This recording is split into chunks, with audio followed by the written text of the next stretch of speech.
اللہ کا فضل ہے کہ اللہ تعالیٰ نے ایک بار پھر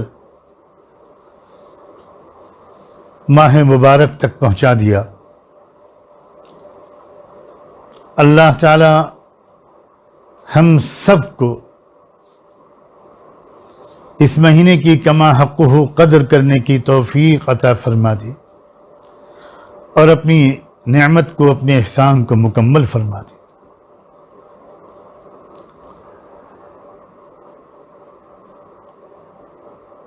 آج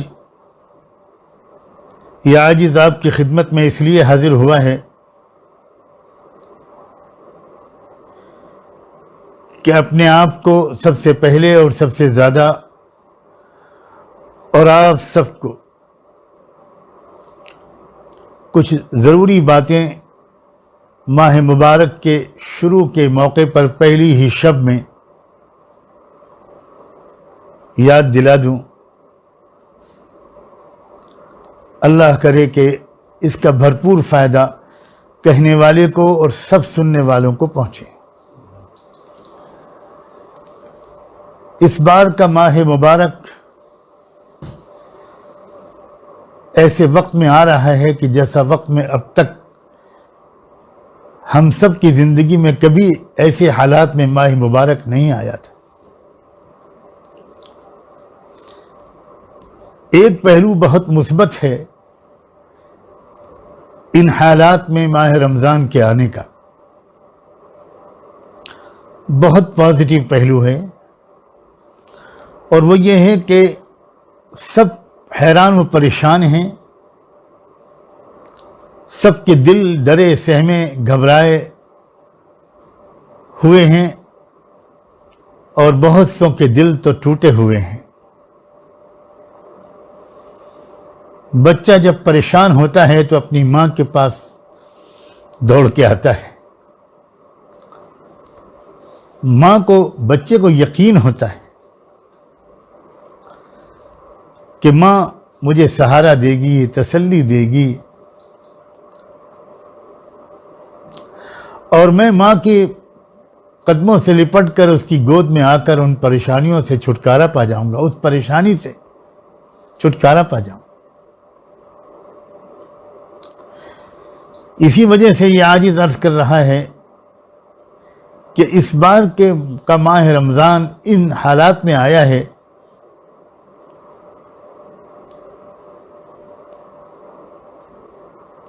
کہ اس وقت تو ہم سب پریشان ہیں، حیران ہیں، دل خوف زدہ بھی ہیں،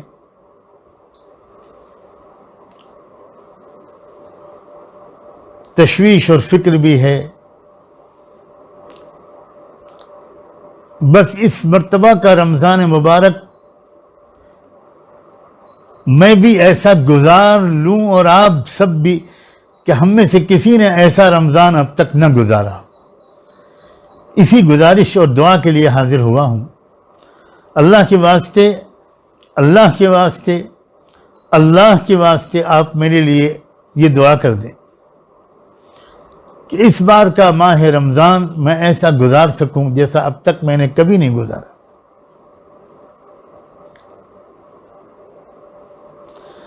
آپ جانتے ہیں اور آپ جانتی ہیں کہ یہ مہینہ رحمت کا، مغفرت کا اور جہنم سے، عذاب سے آزادی کا مہینہ ہے۔ آپ یہ بھی جانتے ہیں اور جانتی ہیں کہ یہ مہینہ توبہ کا مہینہ ہے، معافی مانگنے کا مہینہ ہے، روٹھے رب کو منا لینے کا مہینہ ہے۔ اور بار بار آپ سن چکے ہیں کہ صبح سے لے کر رات تک اور رات سے لے کر صبح تک اس مہینے میں اللہ بے شمار بندوں اور بندیوں کو معاف کرتا رہتا ہے، اور بلکہ اسی لیے وہ اس مہینے کو بھیجتا ہے بار بار۔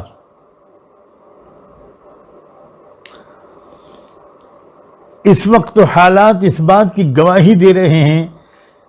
کہ اللہ ہم سے سخت ناراض ہے، سخت ناراض ہے، اور اس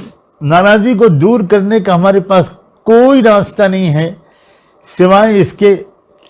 کہ اب ہم دل کی گہرائیوں سے اپنے جرموں کا اقرار بھی کریں اور اب اپنی زندگی کو ہمیشہ کے لیے بدل ڈالنے کا فیصلہ کر دیں اور شروعات کر دیں۔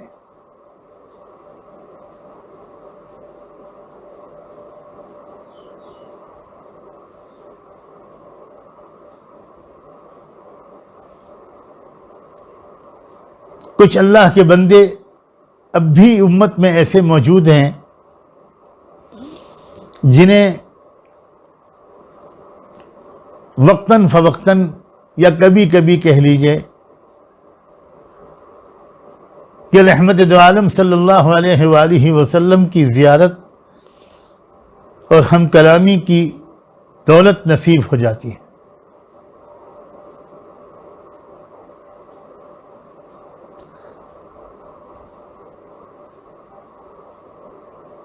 ایسے ہی ایک بندے کو حال ہی میں 2 بار رحمت دو عالم صلی اللہ علیہ وآلہ وسلم کا دیدار اور کچھ ارشادات سننے کا شرف حاصل ہوا۔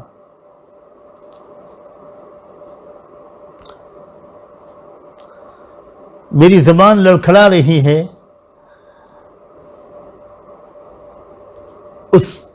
ان باتوں کو نقل کرتے ہوئے جو ان دونوں موقعوں پر اللہ کے رسول صلی اللہ علیہ وآلہ وسلم نے اپنے اس امتی سے ارشاد فرمائی، لیکن امانت کے طور پر آپ تک پہنچانے کی کوشش کرتا ہوں، اور اللہ کرے سچے دل سے میں سب سے زیادہ اپنے آپ کو ہی اس کی وجہ اور مخاطب سمجھ سکوں، کسی ریاکاری کے بغیر۔ ایک بار کی زیارت کے موقع پر اللہ کے پاک رسول صلی اللہ علیہ وآلہ وسلم نے ارشاد فرمایا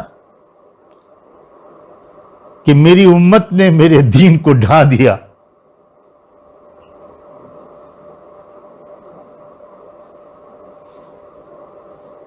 میری امت نے میرے دین کو ڈھا دیا۔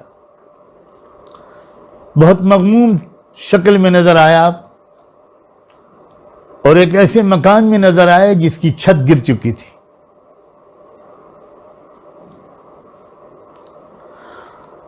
اور اس موقع پر آپ نے یہ جملہ ارشاد فرمایا بڑے غم کے ساتھ اس بندے سے کہ میری امت نے میرے دین کو ڈھا دیا۔ اور دوسری بار پھر تھوڑی دن کے بعد پھر زیارت نصیب ہوئی تو اس بندے کے کہنے کے مطابق رحمت دو عالم صلی اللہ علیہ وآلہ وسلم نے جو جملہ ارشاد فرمایا وہ کچھ اس طرح کا تھا کہ میرے اپنوں نے مجھے چھوڑ دیا، میرے اپنوں نے مجھے چھوڑ دیا، میرے اپنوں نے مجھے چھوڑ دیا۔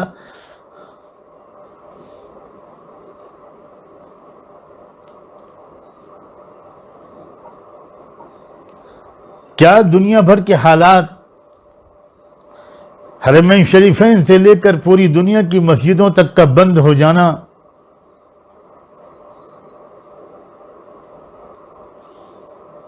کیا اس بات کی دلیل نہیں ہے کہ رب ہم سے راضی نہیں ہے؟ رب ہم سے راضی نہیں ہے۔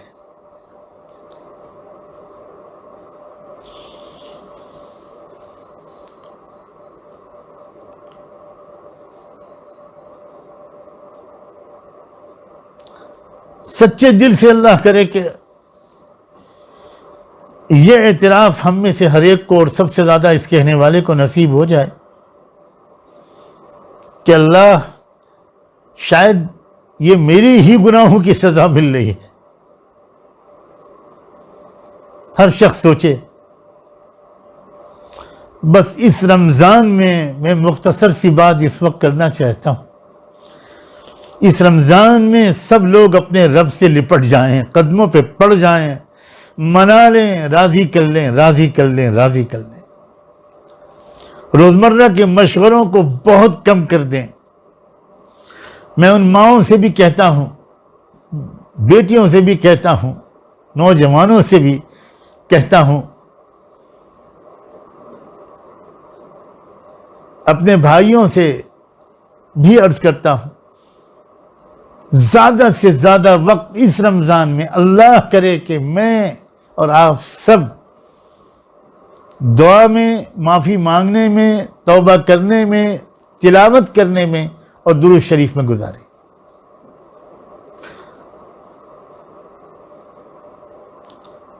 جس قسم کی سازشیں اس دجالی دور میں ہو رہی ہیں،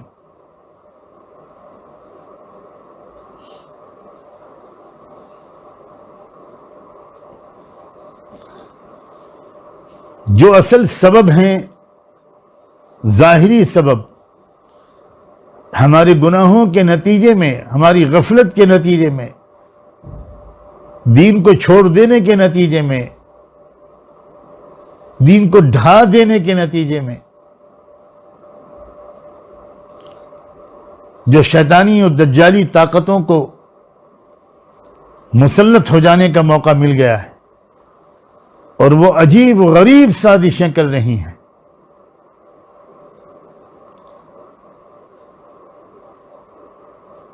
ان کے ہر طرح کی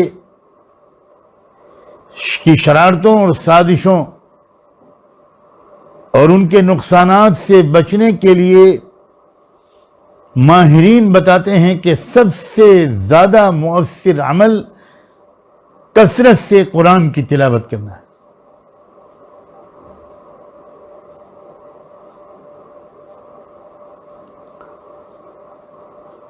جو لوگ آج کل اس وقت پوری دنیا کو کنٹرول کر رہے ہیں اللہ تعالیٰ کی ایک بنائے ہوئے منصوبے کے مطابق اور ہماری گناہوں کی وجہ سے، ان کے آباء و اجداد کا کردار قرآن میں بتایا گیا تھا، نبذوا کتاب اللہ وراء ظہورہم واتبعوا ما تتلو الشیاطین علی ملک سلیمان۔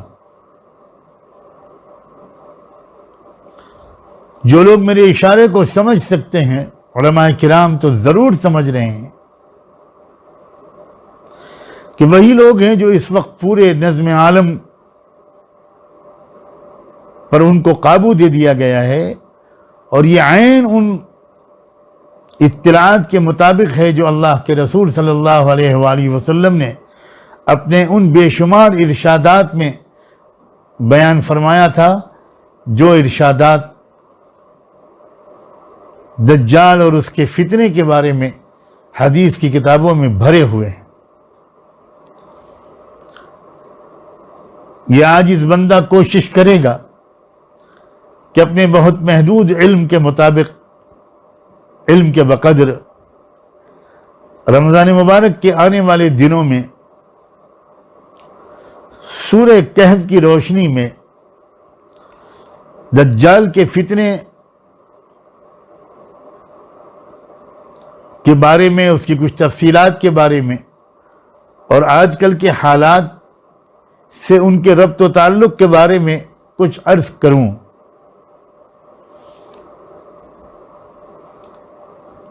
تاکہ ہم یہ اب تو سمجھ سکیں کہ ہم کس زمانے میں جی رہے ہیں۔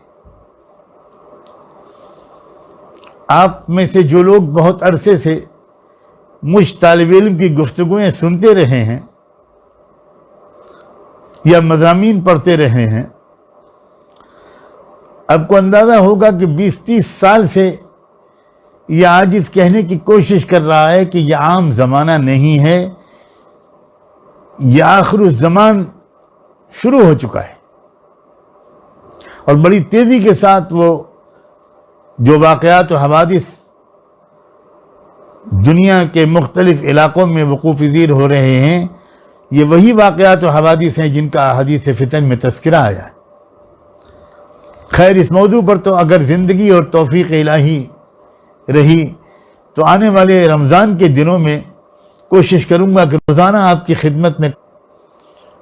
کہ ان دجالی فتنوں، ان کے حربوں اور حملوں جو ہر کچے پکے گھر میں اس وقت جس کا اثر پہنچ رہا ہے،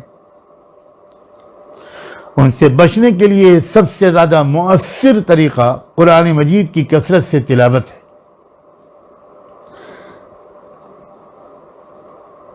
آپ میں سے جو لوگ پچھلے رمضانوں میں روزانہ ایک پارہ پڑھتے تھے، اللہ کے واسطے اس مرتبہ مقدار بڑھا دیجئے۔ اس وقت تو آپ کو فرصت ہے، اللہ نے فارغ کر دیا ہے، بیٹھ جاؤ اور مجھے مناؤ، مجھے راضی کرو۔ ایک پارہ جو پڑھتے تھے وہ 3 پارہ کر دیں، جو 3 پارہ روز پڑھتے تھے رمضان میں وہ 5 پارے کر دیں، جو 5 پارے پڑھتے تھے وہ 7 پارے کر دیں۔ کوشش کریں کہ زیادہ سے زیادہ قرآن مجید کی تلاوت ہو، اور کلمہ طیبہ لا الہ الا اللہ کی کثرت کریں، خوب پڑھیں اس کو یقین کے ساتھ، محبت کے جذبات کو اللہ تعالیٰ کے ساتھ جوڑنے کی کوشش کرتے ہوئے جب لا الہ الا اللہ پڑھے تو کبھی ذہن میں کیفیت ہو لا معبود الا اللہ کی، کبھی لا محبوب الا اللہ، کبھی لا مرغوب الا اللہ، کبھی لا مقصود الا اللہ۔ ہمیں اعتراف کرنا چاہیے کہ ہم غافل ہو گئے، ہم بہت غافل ہو گئے۔ ہم مزے لے کر کلمے نہیں پڑھتے، ہم کیفیت کے ساتھ قرآن نہیں پڑھتے، بہت غافل ہو گئے۔ اور میں آپ سے کیا کہوں،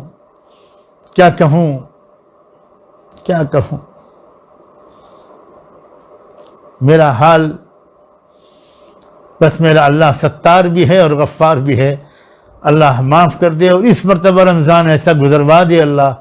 جیسا گزرنا چاہیے، جیسا اب تک نہیں گزرا۔ اور کثرت سے درود شریف بھی پڑھیں۔ موجودہ حالات میں اللہ کے بہت سے وہ بندے جو روحانیات کے رازوں کو کچھ سمجھتے ہیں، وہ سمجھ رہے ہیں کہ اس وقت درود شریف کثرت سے پڑھنے کے کیا فائدے ہوں گے۔ ہر دور میں اور ہر زمانے میں درود شریف بہت زیادہ اعلیٰ درجے کا ذکر ہے، اتنا اعلیٰ درجے کا ذکر ہے اور اتنی زبردست دعا ہے کہ صحابہ نے تو پوچھتے اللہ کے رسول سے یہ تک فیصلہ کر دیا کہ اللہ کے رسول اب میں تو اللہ سے کچھ مانگوں گا ہی نہیں، صرف درود پڑھتا رہوں گا، کیونکہ بار بار اشارہ ہو رہا تھا اللہ کے رسول کی طرف سے کہ تم جتنی چیزیں اللہ سے مانگنا چاہتے ہو وہ سب تم کو مل جائیں گی اگر تم مجھ پر درود شریف پڑھتے رہو۔ تو پہلے ارادہ کیا کہ اچھا اب میں چوتھائی جو ذکر ہے میرا وہ میں درود ہی کے لیے خاص کر دوں گا، پھر کہا کہ تہائی، یہاں تک کہ پڑھتے یہ کہا کہ بس اب تو میں صرف، اور جب صحابی نے کہا کہ اب میں درود پڑھوں گا صبح سے رات تک، تو آپ نے تو عجیب بات فرما دی، پھر سن لو تمہاری ساری فکریں دور ہو جائیں گی، ضرورتیں سب پوری ہو جائیں گی، تمہاری سب دعائیں قبول ہوں گی۔ تو اس وقت جو حالات ہیں، اللہ اکبر، ذرا تصور تو کیجئے، ہم اور آپ میں سے تو بہت سے لوگ ابھی تک اپنے گھروں میں بیٹھ کر کھا پی رہے ہیں، لیکن میرے کروڑوں بھائی، میرے کروڑوں بیٹے، میری لاکھوں بیٹیاں، میری بہنیں لاک ڈاؤن میں ایسے پھنسے ہوئے ہیں کہ بھوک سے مر رہے ہیں۔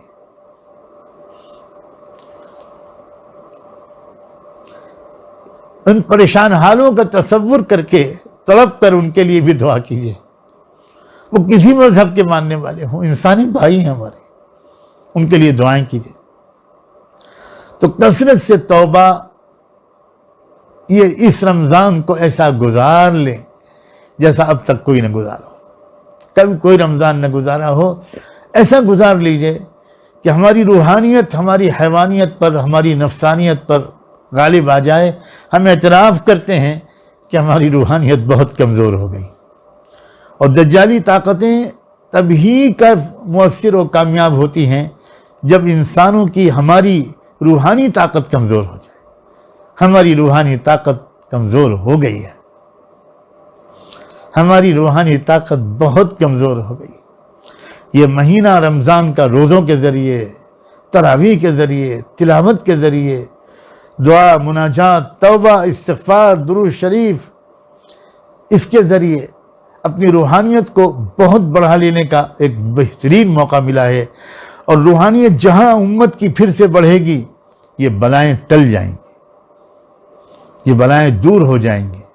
پھر دجالی حملوں سے بچنا روحانیت والوں کے لیے بہت آسان اور یقینی ہو جائے گا۔ بس آج اتنی ہی یاد دہانی پر میں اکتفا کرتا ہوں، اور آئیے دعا کریں۔ یہ پہلی رات ہے رمضان کی، یہ پہلی شب ہے۔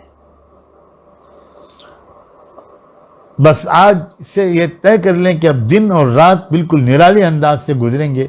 اللہ ہم کو صحت، ہمت اور قوت اور عافیت کے ساتھ زیادہ سے زیادہ نفلیں، مناجات، دعا، استغفار، تلاوت، ذکر، درود یہ گزارنے کی توفیق عطا فرمائے۔ وآخر دعوانا ان الحمد للہ رب العالمین۔